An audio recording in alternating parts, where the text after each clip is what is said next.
Di awal sempat dia malu, udah umur mendekati 48 baru mau punya anak.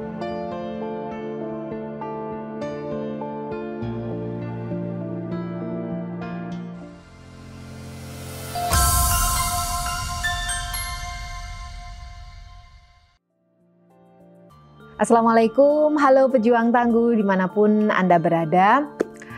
Kata orang kalau Allah sedang menulis surat yang indah untuk hambanya, jangan dicepet-cepet, jangan diburu-buru, jangan cepat kecewa ya kalau tidak hadir pada saat yang diinginkan.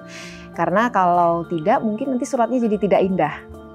Tapi biarkanlah Allah menuliskan surat itu seindah mungkin dan pada waktunya nanti akan dikirimkan sebagai surat yang paling indah di dalam kehidupan hambanya.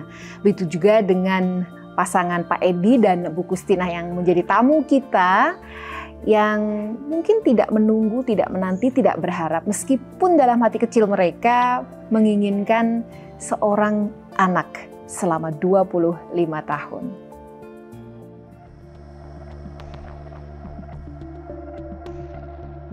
Bahagianya Edi mungkin melebihi kebahagiaan pria berusia 48 tahun ini jika berhasil menjual seluruh 700 kambingnya sekalipun. Bagaimana tidak, istrinya Kustinah yang sudah 47 tahun hamil anak kedua. Setelah seperempat abad lamanya menanti, hingga penantian itu telah dikuburnya dalam-dalam. Tapi apa yang hendak dikata jika Allah telah menentukan bahwa akan ada embrio keduanya yang akan tumbuh dan berkembang menjadi jabang bayi. Surat indah dari Allah itu diterima Edi dan Kustinah tak lama justru ketika mereka hendak menerima lamaran keluarga untuk menikahkan anak perempuan pertamanya. Tidak ada yang memang lebih membahagiakan kecuali harapan yang tinggal sejentik, namun dikabulkan Allah di akhir-akhir detik.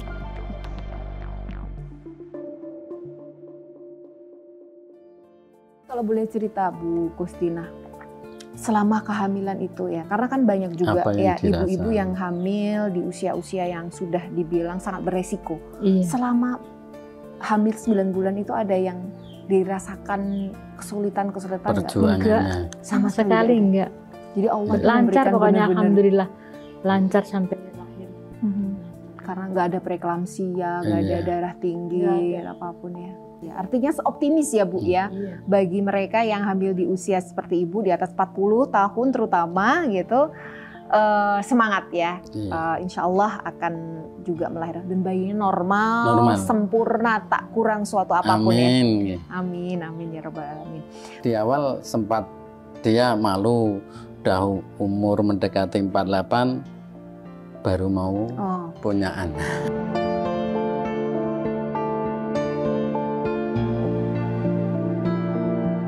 Karena sebenarnya mendekati yang 25 tahun itu kami wis pupus Mbak, setelah kami adopsi anak itu kami berkeyakinan kayaknya sudah nggak bakal dikasih lagi. Nah pas dikasih itu niat untuk punya anak sendiri sebenarnya sudah tipis. Nah ketika dikasih istri ngedon dengan usia itu karena teman-temannya sudah malah punya cucu, anak saya mau nikah dan akhirnya pernikahan anak kami pun ditunda.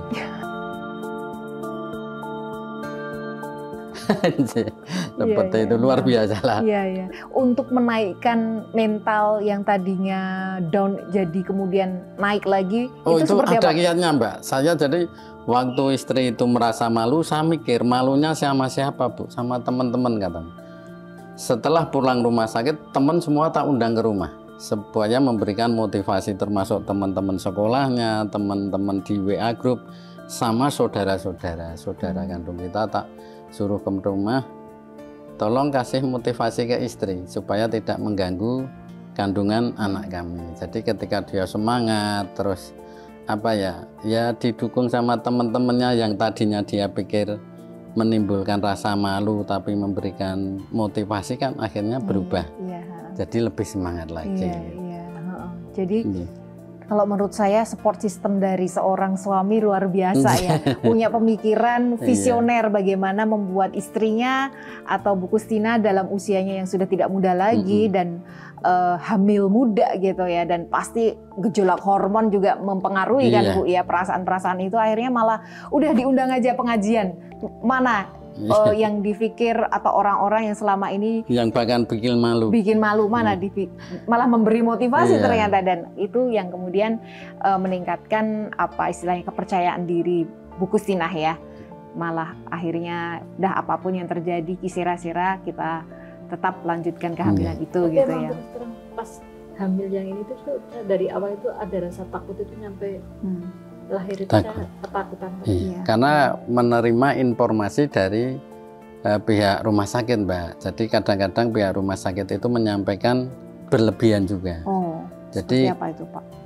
Banyak kelemahan ketika hamil ini di usia 48. Kami tidak menakut-nakuti, tapi di sini kami real bahwa ketika istri hamil di 48 yang katanya nanti akan ada gangguan, sulit dan seterusnya, itu kami lalui tanpa ada kendala. Bahkan istri termasuk enjoy aja, tidak pernah sakit selama 9 bulan. Itu gimana ya Bu ya, bisa let it flow, istilahnya kalau sekarang bahasanya itu mindfulness gitu ya. Karena tadi Mbak bebannya dilepaskan. Ketika dia merasa malu dan lain sebagainya, termasuk ngundang teman, itu termasuk menurut saya itu obat lah ya. Jadi memberikan suntikan moral itu harus. Ketika dokter kami yang dokter khusus kandungan ini menyatakan kan 48 ini rentan terhadap kandungan, bahkan dikasih obat penguat kandungan juga supaya tidak terjadi sesuatu yang tidak diinginkan. Bahkan dokter yang kedua yang dokter Vina itu menyatakan kalaupun nanti lahir, anak itu akan mendapatkan kesulitan di pernapasan dan jantung. Kalau prematur tidak, cuma yaitu bagi yang melahirkan sudah usia 48 itu suka ada kendala. Tapi bagi kami tidak ada kendala secara sama medis sekali. Memang harus disampaikan hal-hal semacam itu karena itu adalah etika dan kode etik dari dokter yang harus menyampaikan itu kepada pasien gitu biar tidak kaget. Tapi bagi pasien sendiri tidak perlu takut, tidak perlu khawatir. Intinya bagi para pejuang tangguh dimanapun, kalau andai kata diberi amanah di usia yang sudah tidak muda lagi, jangan pernah down. Malah kalau bisa diundang buat pengajian semua, buat mendoakan gitu ya. Dan yang penting juga support system dari keluarga. Dan suami itu adalah dari belahan jiwa itu adalah orang yang paling penting dan paling krusial ya untuk memberi support motivasi. Dan ternyata ibu ASI-nya full sampai sekarang. Luar biasa. Jadi ini keajaiban menurut saya. Karena biasanya kalau udah usia-usia segitu ASI-nya nggak keluar lah. Ada masalah dengan bayinya juga nggak mau netek gitu. Ternyata enggak ya Bu ya? Enggak, alhamdulillah. Masih susu. Masih ASI dan malah justru enggak dipompa, enggak disambung. Pokoknya pakai ASI eksklusif. Jadi ibu kemana-mana harus nempel nih anaknya. Dia mau pergi ke pasar, mau dia harus dibawa ya, karena nggak mungkin pakai botol kan. Nah itu tadi Mbak yang termasuk salah satu kemudahan yang diberikan Allah. Jadi ASI ini kan sangat menentukan ya Mbak. Jadi memang harapan saya pun ini anak pokoknya nggak usah kasih susu sambung lah. Kalau ketika ibunya mampu. Dan memang Allah memberikan kemudahan sampai hari ini pun ya susunya keluar terus gitu. Cukuplah untuk anak kami. Apalagi kalau anak laki-laki biasanya itu kenceng. kanan kiri minta terus, dan ibu juga harus lebih banyak makan Bu. Selama 2 bulan pun pertumbuhannya sangat normal Mbak, tidak di bawah garis merah. Pertumbuhan berat badan sama tinggi badan. Tingginya hampir 50 cm ya panjangnya ketika lahir. Sudah dan beratnya sesuai dengan 3,3 ke ilmunya dokter bayi.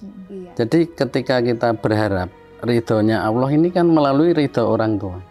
Sampai bapak itu meninggal ya cuma satu kata yang saya ucapkan, Pak maafkan saya atas kesalahan saya. Dan saya mohon doa restunya. Itu setiap kalaupun ada kesempatan saya langsung berkunjung ke orang.